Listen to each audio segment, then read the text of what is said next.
Evet arkadaşlar. Böyle doğuma gidiyoruz ya hiç. Ya bu böyle yani bu şekilde. Mete araba geliyor. Ya ne bir çantamız var ne bir şeyimiz var.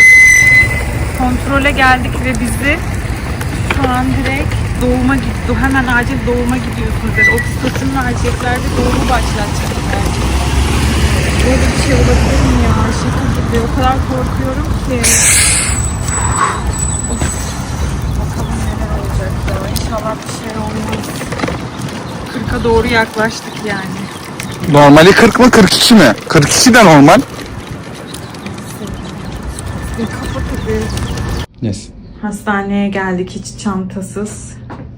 Hiçbir şeysiz yani sadece üstümdeki kıyafetlerle hastaneye geldik ve doğumu acilen başlatacağız diyorlar. Bebek çok fazla hareket etmediği için oksitosinle doğuracağım.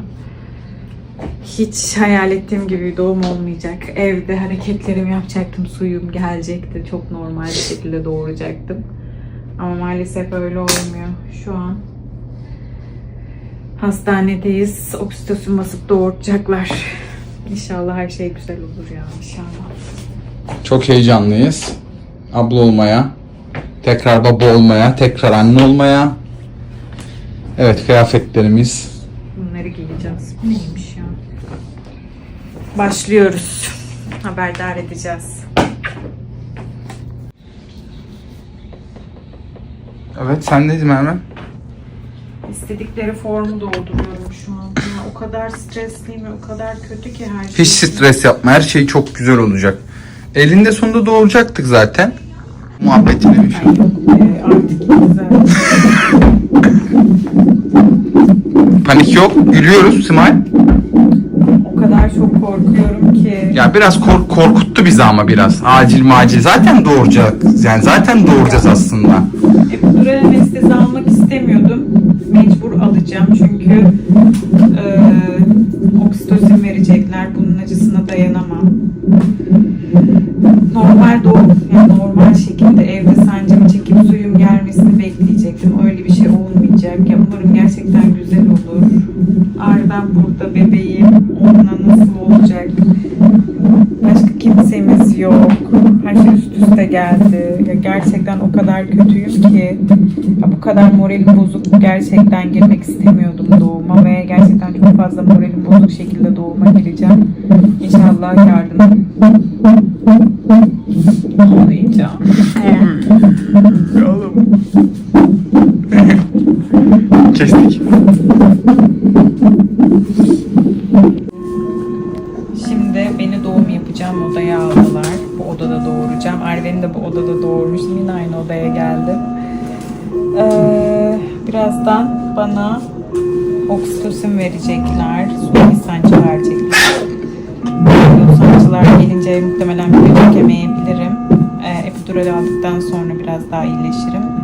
Muhtemelen gece 2-3 gibi doğururum. Yani o sırada Arven ne olacak onu çok merak ediyorum.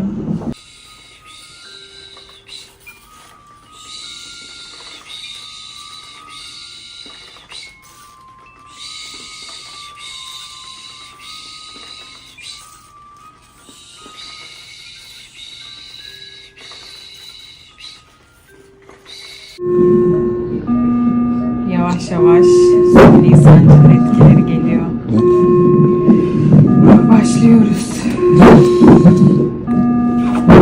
Bana güç veriyor. Arkada saat çıkıyor 5:58 PM diye. Bakalım kaçta doğru. Bakalım. Resim çek resim. Acılar başlıyor. Oksitosin vermeye başladılar. Yavaş yavaş racı geliyor. 1-2 saate bayağı bir hızlanacak. Zaten oksitosinin dozunu yarım saatte bir arttıracaklarmış. O yüzden acı daha fazla artacak. Muhtemelen o video çekemeyebilirim. İnşallah Arviş uyur o vakte kadar. Çünkü bir de onunla uğraşmak Şekil ha. gerçekten zor olacak o acılarla. Annesinden hala kopmuyor. Ve Arven benden ayrılmıyor. Arven istemiyor. Al al. Tam bırak. Dur. Öyle işte. Gerçekten çok bol bastı ki biraz uyuyacağım. Bu top ne oluyordu? Bacaklarım açık kalsın diye araya top koydular. Şu an alt tarafı zaten hissetmiyorum. Da artıyor. Epidural mesela şu an sancıdan duramayacak muhtemelen. Epidural aldığım için şu an bir şey hissetmiyorum. Ama çünkü sancıların da normal değil. Nasıl yani? Yani sancıların da şey sayesinde, ilaç sayesinde geliyor. Evet. Ya oksijin verdiler Evet. öyle başlattık yani. Öyle bakalım nasıl geçecek. Şu an gerçekten o kadar rahatladım ki hemşire birazcık uyuyabilirsin doğuma kadar dedi. Biraz da uyumalısın. Uyuyacağım. Enerjimi toplayacağım. İnşallah güzel ıkınır, güzel bir çıkartırım. Saatimiz de şu an 10:15. Daha mı söylemek istediğin son bir şey? Korkuyorum. Korkma.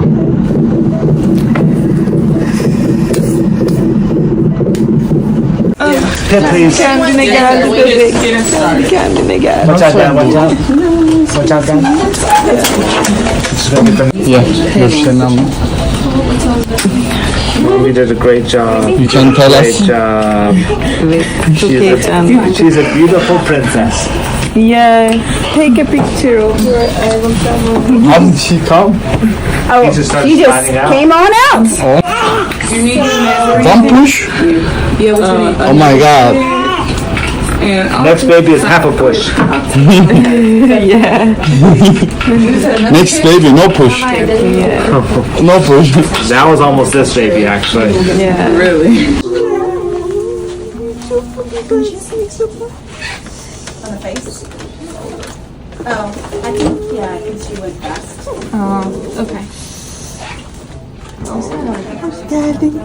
What will I do? 3 girls? Teeny tiny. Oldu.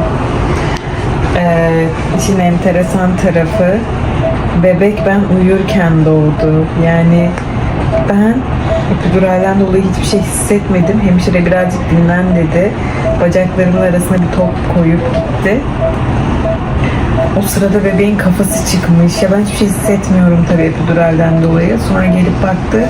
Bir baktı bebek doğmuş bile yani.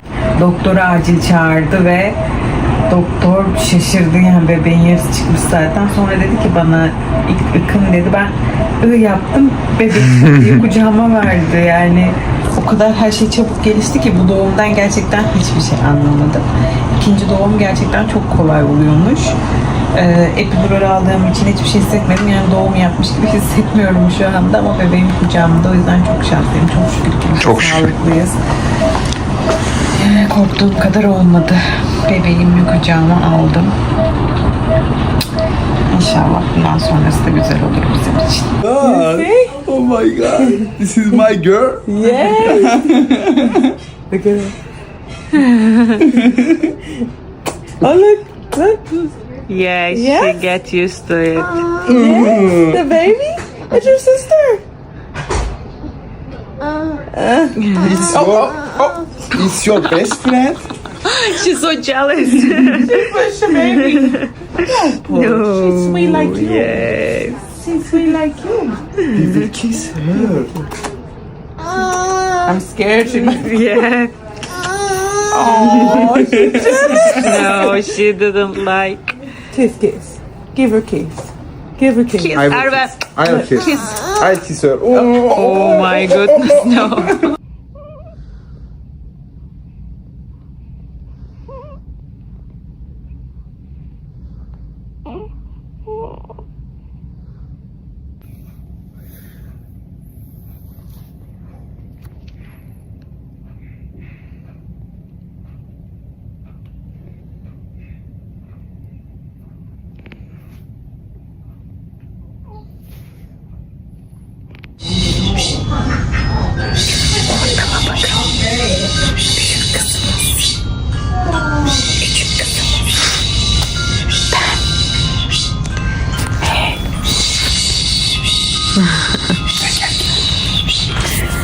Video çekmeye yeni fırsatım oldu çünkü kızlar anca uyudu. Onun dışında burası bir kaostu. birisi ağlıyor, birisi ağlıyor derken tabii ki de video çekmeye fırsat olmadı. Çok yorucu bir gün, çok yorucu bir geceydi. Hiç uyumadım. Sabah da işte 2-3 saat uyudum. Bundan sonra böyle olacağı için zaten alışkınım. Küçük hanım bazen çok uyuyor, emmiyor. Bazen de memeyi bırakmak istemiyor. O dengeyi hala sağlayamadık. Arven kardeşim hala oyuncak gibi görüyor. Ya oyuncak zannediyor bence. Başta hiç istemedi dokunmak, ellemek istemedi. Şimdi yavaş yavaş öpmeye başladı. Şunu kapatsana Mete. Bir yandan ninni bir yandan anlatmaya çalışıyorum. Akşam Meteler eve gidince belki video çekerim. Daha sesli. Akşamları bebekle yalnız kalacağım. Çünkü 18 yaşından küçük refakatçi almıyorlar. 18 yaşından küçük biri var burada. Merhabalar herkese. İlk defa yalnız kaldım. Arvan ve babası eve gitti. Arya'yı hemşire götürdü kontrol için. Ben yalnız kaldım. Çok sessiz. Bu sessizliğe alışık değilim. Çünkü sabahtan beri bu odada 2 tane bebek ağlıyor.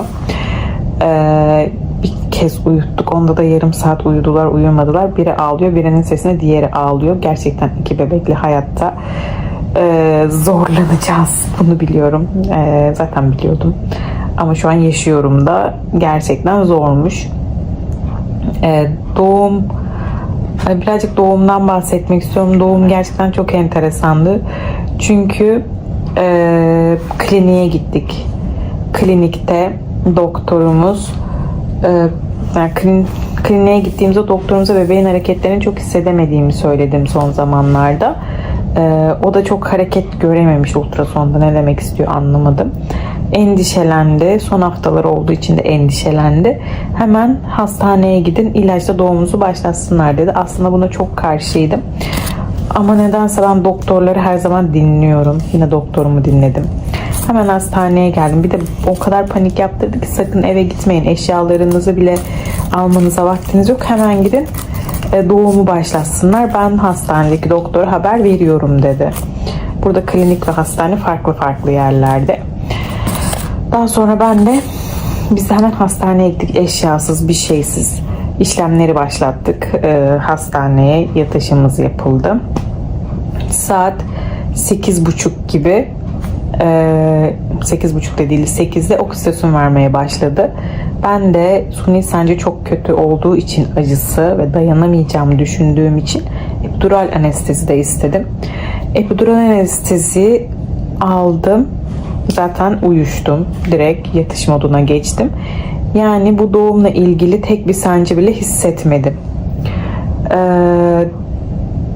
Daha sonra saat 8.30'dan 10.30'a geldi. 3 santim açılmadan 10.30 bile değildi. 10.20 falandı saat. 10.20'de hemşire kontrol etti. Baktı ki bebeğin kafası çıkmış bile. Yani 2 saatte hiç açıklık yokken oksitosin hormonuyla ben kendi kendime doğuruyormuşum yani. Hiç sıfır ıkınma ve hiçbir şey hissetmiyorum. Hemşire hemen doktoru çağırdı. Doktor da şok oldu bebeğin kafasının bu kadar çıkmasına ve ıkın dedi bir kez. Bir ıkındım. Bebek kucağımdaydı. O kadar şok oldum ki. Hemşire geldi. O yüzden hemşire geldi. Arya'yı getirdi. O yüzden videomu bitireceğim. Çünkü karanlık, Arya uyuyor diye ışığı kapattım. Öyle doğum çok kolaydı. Hiçbir şey hissetmedim. Tek bir acı bile duymadan doğum yaptım. Herkese bu şekilde doğum diliyorum. Bu kadar kolay. Epidural anestezi ben sevdim çünkü daha geçen seneden bu sancı acılarını bildiğim için gerçekten direkt epidural almaya zaten karar vermiştim bu sene. Suni sancı olmasa bile belki almam diyordum ama doktor suni sancıyla doğumu başlatacağız deyince direkt epidural anestezi istedim. Mete de odaya girince ne bebek mi, bebek nerede, şok oldu resmen. Ama doğum anını kaçırmış oldu. 2 dakikalık süren doğum anını kaçırmış oldu. Öyle. Yani kolaydı benim için. Güzeldi de. Yeniden anne olmak güzel. Ama artık inşallah son olur. Bize 2 kızımız yeter. Onlar sağlıklı olsun. Onlar sağlıklı büyüsün. Yeter. Şimdi karanlık olduğu için daha fazla konuşmak istemiyorum. Daha fazla aklıma bir şey gelirse videonun devamında görüşürüz.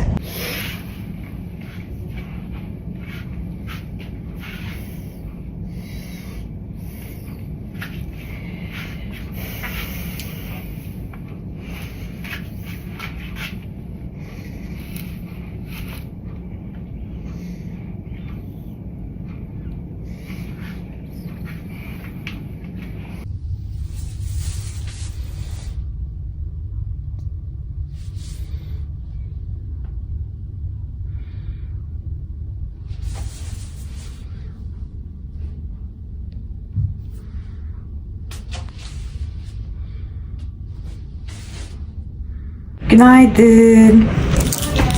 Arven geldi yanıma. Biri gelince kapatamam. Hoş geldin anneciğim. Kardeşin nerede? Arya nerede Arya? Sabah oldu. Benim için güzel bir geceydi ama Mete için güzel geçmemiş. Çünkü Arven hiç uyumamış. Bugün hastaneden çıkacağız. Doktoru bekliyoruz. Yavaş yavaş hazırlanacağız. Bu da bitti ya gerçekten. Zaman çok çabuk geçiyor. Daha dün hamileliğimi öğrenmiş gibiydim. Bugün hastaneden çıkıyoruz yani. Bizim için 2 güzel gündü. Burada hastanede bir arada olmak. Ya aileden güzel olmak tabii ki de çok zor. Ama böyle iç içe ailenle birlikte olmak da güzel. Tek başına kalmak zor değil kesinlikle. O yüzden benim için güzel bir deneyimdi. Birazdan hastaneden çıkarken görüşürüz.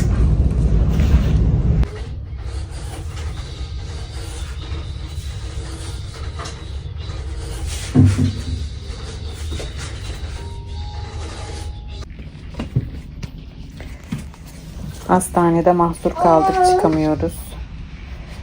Çünkü Arya çişini yapmıyor.